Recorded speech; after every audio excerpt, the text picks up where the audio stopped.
Saya sebagai pengurusi Pertubuhan Kebajikan AYA Malaysia bersama-sama anjuran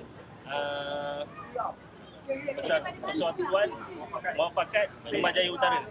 Jadi malam ni kita anjurkan satu program untuk memberi makanan kepada gelandangan-gelandangan di Chowkit.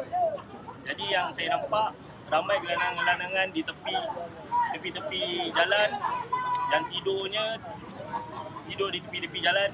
Jadi kami bersama jemaah kami semua untuk memberi makanan kepada mereka.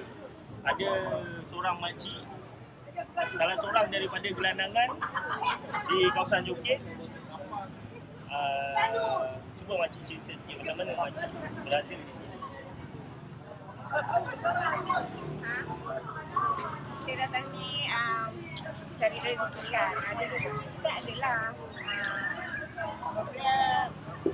Bermula tu tak adalah. Dia suami dah sakit, dah meninggal. Jadi ni makcik cucu ke anak? Jadi kita tengok makcik ni berada di sini dengan keadaan cucu dia tidur di tepi-tepi jalan.